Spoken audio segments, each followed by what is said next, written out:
పట్నంలో పుస్తకాల పండుగ షురు 38వ నేషనల్ బుక్ ఫేర్ను ప్రారంభించిన మంత్రి జూపల్లి. జిల్లాల్లో బుక్ ఫేర్లకు 3 కోట్లు ఇస్తామని ప్రకటన. నిన్న నుండి మన బుక్కులు ఎక్కడ దొరుకుతాయి? కాంశీరామ్ బుక్కులు, అంబేద్కర్ బుక్కులు, లేకపోతే భగవద్గీత కావచ్చు, బైబుల్ కావచ్చు, లేకపోతే ఇంకో పుస్తకం కావచ్చు, ఎక్కడ దొరుకుతాయని అడిగిండ్రు కదా. ఇక బుక్ ఫేర్ పెట్టిండ్రు. ఇది నాకు తెలిసి ఇక్కడ మన ఇందిరా పార్క్ దగ్గర ఉంటుంది. ఆ ఇందిరా పార్క్ దగ్గర ఈ బుక్ ఫేర్ జరుగుతూ ఉంటుంది ప్రతి సంవత్సరం. కాబట్టి ఇక్కడ మీకు ఏ బుక్ కావాలంటే ఆ బుక్, మీరు ఏ బుక్ను కూడా మత కోణంలో చూడకుర్రి, కుల కోణంలో చూడకుర్రి, అందులో రాతలను అర్థం చేసుకోరు, అందులో రాతలను మాత్రమే అర్థం చేసుకోరు. కాదు, మన అతడు అడవిని జయించాడు అనే ఒక పుస్తకం ఉంటుంది.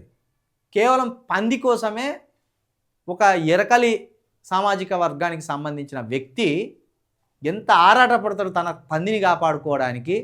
తప్పిపోయిన తన పంది కోసము రాత్రిపూట, అది కూడా గర్భంతో ఉన్న పంది రాత్రిపూట తప్పిపోతే 70 ఏళ్ళ వయసు దాటిన ఆ ఎరకలి సామాజిక వర్గానికి సంబంధించిన వ్యక్తి అడవిలో అర్ధరాత్రి పూట ఎట్లా వెతికి ఆ పందిని తీసుకొచ్చిండా, చంపిండా, ఏం జరిగింది అనేది స్టోరీ. కేశవరెడ్డి రైటర్, అద్భుతంగా ఉంటుంది.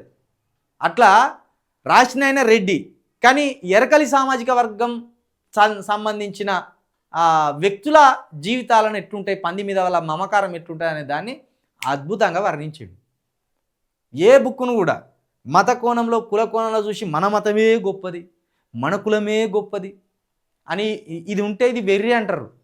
అంటే నీ నాలెడ్జ్ ఒక కాడ స్ట్రక్ అయిపోతుంది. ఇక నీ నాలెడ్జ్ పెరగదు. నా మతమే గొప్పది అని నువ్వు అన్నప్పుడు అవతలని మతం గొప్పది కాదా? ఇక వానికి కోపం రాదా? వెర్రి కదా ఇవన్నీ. కాబట్టి నీ నాలెడ్జ్ ఒక కాడ ఉండొద్దు, దాటుకుంటూ పోవాలి. నాలెడ్జ్ దాటుకుంటూ పోవాలి. నాలెడ్జ్ అనే దానికి ఒక మీటర్ ఉండొద్దు, ఒకే దగ్గర స్ట్రక్ అయి ఉండొద్దు. ఇదే నాలెడ్జ్ అనేది ఏం లేదు. అందుకే కదా బాబాసాహెబ్ అంబేద్కర్ చదివిండు, ఇంకా చదివిండు. నాలెడ్జ్కి ఒక గీట్రాయి లేదు. నువ్వు ఇంకా ఎన్ని కొత్త విషయాలు తెలుసుకుంటే అంత కొత్త విషయాలు ఈ విశ్వంలో ఉంటూనే ఉంటాయి. కాబట్టి బుక్ ఫేర్ను సందర్శించండి, బుక్కులు కొనుక్కోండి, మీ నాలెడ్జ్ని పెంచుకోండి.